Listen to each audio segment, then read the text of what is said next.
कल की क्लास में हमने सबरिंग के बारे में पढ़ा था कि सबरिंग क्या होती है, उसकी डेफिनेशन देखी थी।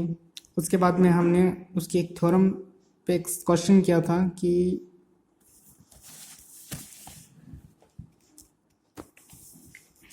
अगर आप S को सबरिंग दिखाना चाहते हो तो S में से दो एलिमेंट लीजिए, एक तो A और एक B। ये कोई भी दो एलिमेंट हो सकते हैं। इन दोनों का डिफरेंस वापस S में ही आ जाना चाहिए, मतलब बिलोंग करना चाहिए। और इनका जो मल्टीप्लाई है, इनका जो मल्टीप्लिकेशन है, वो भी वापस उसका जो रिजल्ट है वो वापस S में आ जाना चाहिए। ठीक है। और एक तो ये बात जो आपको मैंने भी बोली है, ठीक है। और उसके अलावा एक बात ये कि जिसको आप सबरिंग दिखाना चाहते हो और किसकी सबरिंग दिखाना चाहते हो, इस R की, तो इस S को इसका सबसेट होना अनिवार्य है। ठीक है। तो अगर ये दोनों बातें हो जाती हैं तो ये आपकी जो S है ये इस R की सबरिंग हो जाएगी। ठीक है। तो इस पे हमने क्वेश्चन भी देखा था कल। मतलब ये सबरिंग चेक करने का शॉर्टकट मेथड मान सकते हो। और रियल में जो सबरिंग होती है, मतलब जो पूरा मेथड है, कंप्लीट मेथड है, वो ये है कि आप इसको पूरे को वल्ले चेक करो। मतलब ये खुद भी एक रिंग होनी चाहिए और साथ में इसके सबसेट भी होनी चाहिए। ठीक है। ये जो रिंग की जो प्रॉपर्टी है, इस प्रॉपर्टी की जगह हमने, मतलब इस कंडीशन की जगह हमने रिप्लेस कर दिया, इस कंडीशन को रिप्लेस कर दिया हमने इस प्रॉपर्टी से। ठीक है। ये प्रूफ प्रॉपर्टी है, ये प्रूफ करी हुई है किसी साइंटिस्ट की। ठीक है। तो हम वल्ले चेक करने की बजाय हम बस ये चेक कर लें तो वल्ले प्रूफ हो जाएगी। ठीक है। तो अब देखिए,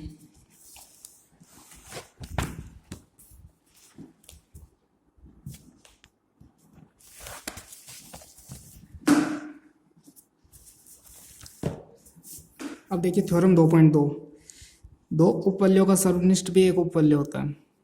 तो दो दो सबरिंग लेनी है और उनका सर्वनिष्ठ यानी इंटरसेक्शन जो भी आएगा वो वापस क्या होगी, एक सबरिंग होगी। तो मैं मान लेता हूँ कि दो रिंग है हमारे पास, सबरिंग है हमारे पास S1 व S2, वल्य R की सबरिंग है। यानी S1 और S2 दोनों क्या है, R की सबरिंग है। तो इसका मतलब क्या होगा, S1 और S2 दोनों सबरिंग है, तो मतलब जैसे पहले बात करते हैं S1 R की सबरिंग है। तो सबरिंग वही होती है जो एक तो सबसेट हो और साथ में इसके दो एलिमेंट जैसे A और B, उनका डिफरेंस वापस S1 में आए और उनका मल्टीप्लिकेशन वापस S1 में आए। ठीक है। S2 भी सबरिंग है, तो S2 भी सबसेट होगी तभी सबरिंग है। और साथ में इनका जो डिफरेंस है वो वापस S2 में है और मल्टीप्लिकेशन है वो भी S2 में है, तभी पॉसिबल है, तभी हम इसको सबरिंग कह रहे हैं। तो अब देखिए, अब हमें क्या दिखाना है, हमें तो ये दिखाना है कि S1 और S2 का जो सर्वनिष्ठ है यानी इंटरसेक्शन है,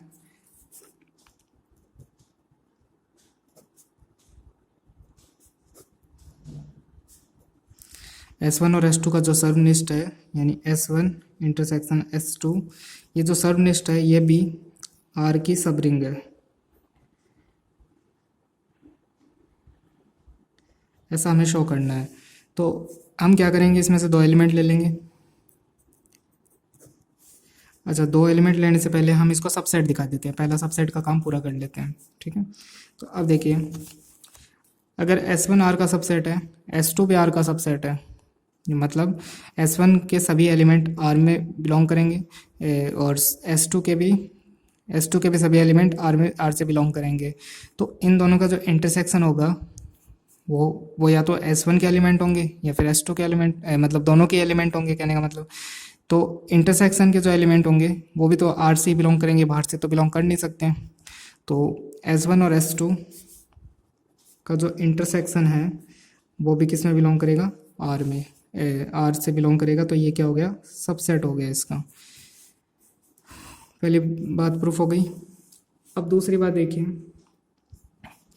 अब हमें क्या चेक करना है कि ये इसका एक एलिमेंट, दो एलिमेंट ले लेंगे। तो एक एलिमेंट तो A ले लेते हैं और एक एलिमेंट B ले लेते हैं।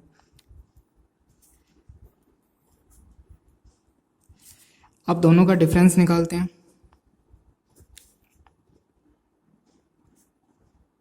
A minus B। ठीक है। ये जो a माइनस बी डिफरेंस है ये आपको S1 में भी मिलेगा, और ये जो a माइनस बी डिफरेंस है ये आपको S2 में भी मिलेगा। क्यों मिलेगा? क्योंकि देखो a बिलोंग करता है दोनों के इंटरसेक्शन में। इंटरसेक्शन में कोई चीज़ तभी आती है जब वो दोनों में बिलोंग करती हो। तो a इसमें भी बिलोंग करता है, b इसमें भी बिलोंग करता है, ठीक है। तो a माइनस a S1 में भी बिलोंग करता है और b भी S1 में बिलोंग करता है। और अगर a और b दोनों S1 में बिलोंग करते हैं तो उनका डिफरेंस वापस किस में आएगा? S1 में।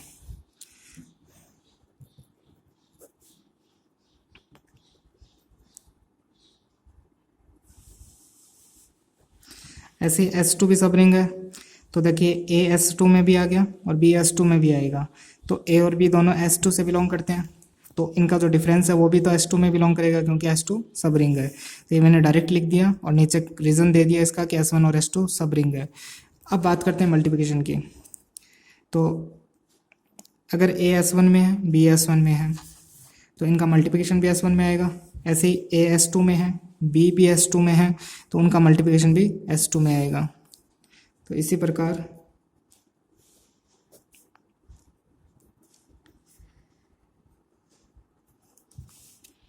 ठीक है, तो दोनों ए बी S1 में भी आएगा और ए बी S2 में भी आ जाएगा, क्योंकि S1 व S2 दोनों क्या है? सब रिंग है। अब देखो a माइनस बी S1 में भी है, a माइनस बी S2 में भी है। तो मैं ऐसे कह सकता हूँ कि a माइनस बी S1 और S2 दोनों में है तो इनके इंटरसेक्शन में भी आएगा। ऐसे ही देखो ए बी S1 में भी है और S2 में भी है, तो S1 और S2 के दोनों के इंटरसेक्शन में आएगा। तो यही तो हमें प्रूफ करना होता था कि जो इंटरसेक्शन है वो जो रिंग है उसका सबसेट भी हो गया। और दूसरी बात, इसके दो एलिमेंट लिए हमने, एक तो a लिया और एक b लिया। ये देखिए, एक तो a और एक b, तो इन दोनों का डिफरेंस वापस इसी में आ गया और इनका मल्टीप्लिकेशन वापस इसी में आ गया। तो ये दोनों सबसेट और ये जो दोनों कंडीशन ये प्रूफ हो गई। तो अतः S1 इंटरसेक्शन S2 सब रिंग हो जाएगा R की सब रिंग है, ठीक है। तो S1, अब देखो S1 के सब रिंग होने की वजह से और S2 के सब रिंग होने की वजह से ये इंटरसेक्शन भी क्या हो गया? सब रिंग हो गया। अगर S1 सब रिंग नहीं होता तो मैं ये वाली बात नहीं लिख सकता था, या फिर S2 सब रिंग नहीं होता तो मैं ये वाली बात नहीं लिख सकता। इनमें से एक भी बात नहीं लिखने की वजह से ये वाली बात नहीं लिखी जा सकती और S1 और S2 का जो इंटरसेक्शन है वो सब रिंग होने से रह जाता। तो फिलहाल थ्योरम क्या कह रही है? दोनों ही सब रिंग है, तो इन दोनों के सब रिंग होने की वजह से इनका जो इंटरसेक्शन है वो भी क्या है? सब रिंग है। बस ये आपको प्रूफ करना था। हाँ, अब देखिए उपक्षेत्र की परिभाषा।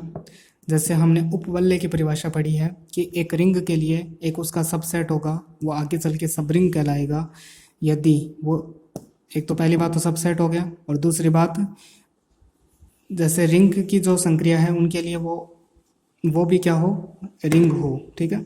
तो उसी प्रकार उपक्षेत्र की परिभाषा देखिए कि किसी क्षेत्र F, हमारे पास कोई फील्ड है F, उसका एक अरिक्त उपसमुच्चय है F डैश, इसको F का उपक्षेत्र कहेंगे। पहली बात तो ये सबसेट है, पहली बात तो उसके जैसे बिल्कुल वही डेफिनेशन है, बस वहाँ पे उपवलय लिख दिया और यहाँ पर उपक्षेत्र लिख दिया। मतलब वो जो फॉलो कर रहा है नियम, सब रिंग की जो डेफिनेशन है उसमें जो कंडीशन फॉलो करवानी थी वही कंडीशन इसके अंदर फॉलो करवानी है। तो पहली बात तो देखिए उपसमुच्चय है यानी सबसेट हो गया। दूसरी बात देखिए, यदि F डैश F की संक्रियाओं के लिए संवृत हो और स्वयं भी इन प्रेरित संक्रियाओं के लिए एक क्षेत्र हो, वहाँ पर क्या होता था?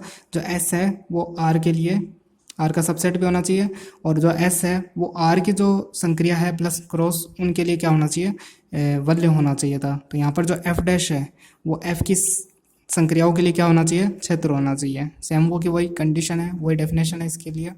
तो अब देखिए उसके लिए जैसे हमारे पास एक मेथड था, शॉर्टकट ट्रिक थी या एक थ्योरम बोल लो, वैसे हमारे पास इसके लिए भी एक थ्योरम है, और उस थ्योरम की क्या कंडीशन है वो मैं यहाँ नोट कर देता हूँ। ये देखिए उपक्षेत्र होने के लिए जो कंडीशंस है वो मैंने यहाँ पे नोट कर दी है कि F डैश सबसेट होना चाहिए F का, पहली कंडीशन। तो जैसे वहाँ पे S सबसेट होना चाहिए था R का। दूसरी कंडीशन है वहाँ पे डिफरेंस वापस बिलोंग करना चाहिए था, और वहाँ पे था ए इंटू बी, यहाँ पर है पहले जो आपका बी है उसका इन्वर्स निकाल लो और उसको बी इन्वर्स को ए से मल्टीप्लाई कर दो, तो ये हो जाएगा ए इंटू बी इन्वर्स। ठीक है, ये कंप्लीट का इन्वर्स नहीं है, ये ए अलग है, बी का इन्वर्स है सिर्फ। बी इन्वर्स को ए से मल्टीप्लाई कर दो और फिर वापस चेक कर लो इसी के अंदर बिलोंग करता है क्या। तभी अगर बिलोंग करता है, ये सारी कंडीशन सेटिस्फाई हो जाए, तो ये एफ डैश क्या कहलाएगा, एफ का सब फील्ड कहलाएगा। ठीक है, या उपक्षेत्र कहलाएगा। तो इस पे क्वेश्चन देखिए, देखिए एग्जाम्पल 5 मैंने नोट कर दिया है। इस एफ डैश को एफ का सब फील्ड सिद्ध करना है, और एफ क्या है, रियल नंबर का जो सेट होता है, ये जो आर है ना, ये रियल नंबर सेट है और प्लस और क्रॉस अंक है इसके साथ। तो इस एफ डैश को इस एफ का सब फील्ड सिद्ध करना है। ठीक है, तो अब सबसे पहली बात, ये इसका सबसेट दिखाना पड़ेगा हमें। तो देखिए सबसे पहले एफ डैश को समझ लीजिए क्या है। एफ डैश में जो एलिमेंट होंगे वो इस टाइप के ए प्लस बी रूट 2, और कंडीशन ये है कि जो ए और बी आप यूज़ कर रहे हो ये क्या होने चाहिए, क्यू में से बिलोंग करने चाहिए। क्यू मतलब परिमेय संख्याओं का समुच्चय। ठीक है, तो ए और बी क्या होने चाहिए, परिमेय संख्याओं का समुच्चय होना चाहिए। अब हमें क्या दिखाना है, ये जो एफ है ये वास्तविक संख्याओं का जो समुच्चय है उसका सबसेट है। ठीक है, ऐसा दिखाना है हमें। तो अब देखिए, अगर इसमें से मैं एफ डैश है उसमें से अगर मैं कोई एलिमेंट लूँ ए प्लस बी रूट 2, ठीक है, जहाँ ए और बी क्या है, ए और बी क्यू से बिलोंग कर रहे हैं। ठीक है, तो अब आप सोचिए कि अगर ए और बी क्यू से बिलोंग कर रहे हैं और सारी परिमेय संख्या क्या होती है, वास्तविक संख्या होती है। तो अगर दो वास्तविक संख्या है जिसमें दूसरी वाली को हमने रूट 2 से मल्टीप्लाई कर दिया तो भी वास्तविक रहेगी, ये भी वास्तविक और ये भी वास्तविक, मतलब दोनों ही रियल नंबर है। और दोनों रियल नंबर को अपन ऐड करेंगे तो भी वापस रियल नंबर ही मिलेगा।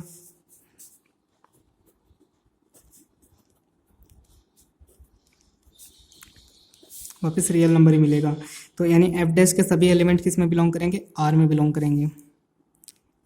इसलिए हम क्या लिख सकते हैं कि जो हमारा एफ डैश है वो आर का सबसेट है। ठीक है, आर का सबसेट हो गया। ये पहली कंडीशन हमारी प्रूफ हो गई कि जिसको हमें दिखाना था वो उसका सबसेट है। फिर दूसरी कंडीशन, हम इसमें से दो एलिमेंट लेने हैं।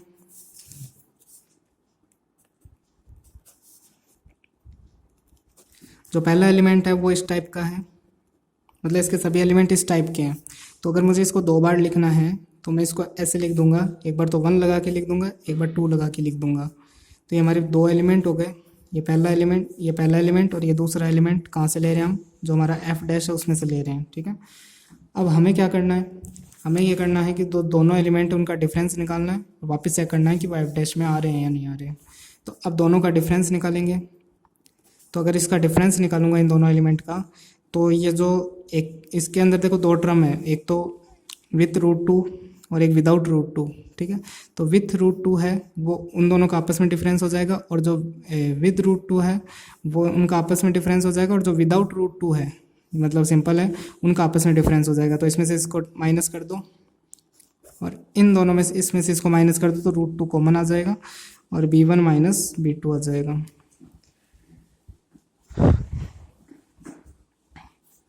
अब देखिए a1 b1 और a2 b2 ये सब किस में से बिलोंग करेंगे, ये सभी एलिमेंट q में से, कोसेंट में से बिलोंग करेंगे, परिमेय संख्याओं में से बिलोंग करेंगे।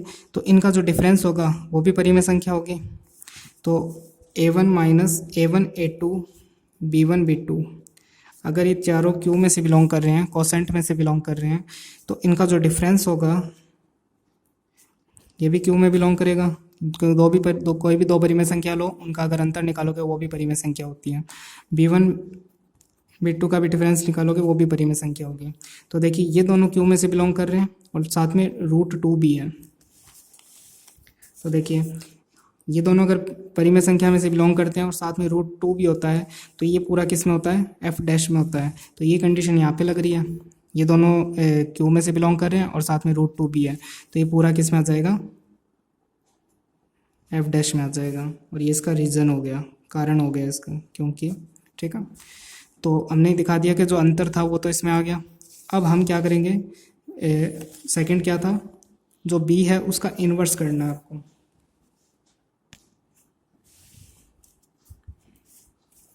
ये तो फर्स्ट हो गया। अब सेकंड हम निकाल रहे हैं कि पहला वाला जो एलिमेंट है उसको तो ऐसा ही रखो, और सेकंड वाला है उसका इन्वर्स कर दो। इन्वर्स का मतलब हो गया उसको डिवाइड में भेज देंगे अपन।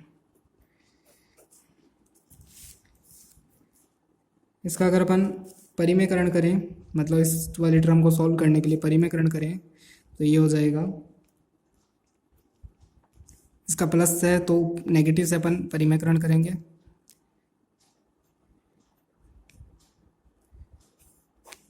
तो ये प्लस और फिर नेगेटिव से करेंगे तो वो हो जाएगा ए स्क्वायर माइनस बी स्क्वायर, यहाँ 2 आ जाएगा। ठीक है, ये वाला ऊपर वाला इसको मल्टीप्लाई कर दो तो a1 a2, और इसको इससे मल्टीप्लाई कर दो तो माइनस b1 b2। फिर उसके बाद देखो ये वाली टर्म इससे मल्टीप्लाई होगी और ये वाली इससे मल्टीप्लाई होगी, दोनों के अंदर √2 और √2 आ जाएगा, तो √2 को मैं यहाँ कॉमन लेके साइड में लिख दूँ तो b1 a2 और a1 b2 और अपॉन में a2 square minus 2 b2 square. अब ये देखो इसको भी डिवाइड करेगा और ये इसको भी डिवाइड करेगा, इसको जब डिवाइड करेगा तो एक परिमेय संख्या का निर्माण करेगा, इसको भी डिवाइड करेगा तो एक परिमेय संख्या का निर्माण करेगा, क्योंकि इसके अंदर वाले जो एलिमेंट है वो भी परिमेय संख्या से बने हैं, तो उनका मल्टीप्लाई फिर इनका डिफरेंस, ये भी क्या होगा परिमेय, ये भी परिमेय बटे परिमेय वापिस एक परिमेय संख्या। तो इस प्रकार ये पूरा परिमेय, इधर वाला बट्टे हुए पूरा परिमेय, और साथ में √2 भी आ रहा है साथ में, तो ये किस में बिलोंग करेगा, वापिस f' में बिलोंग करेगा। तो हमने देखा कि फर्स्ट और सेकंड दोनों यानी डिफरेंस और उनका मतलब ये डिफरेंस, ये भी सेटिस्फाई हो रहा है, ये भी सेटिस्फाई हो रहा है, और इसका सबसेट दिखाई दिया हमने, ये भी सेटिस्फाई हो रहा है। तो आता है जो f' है, f का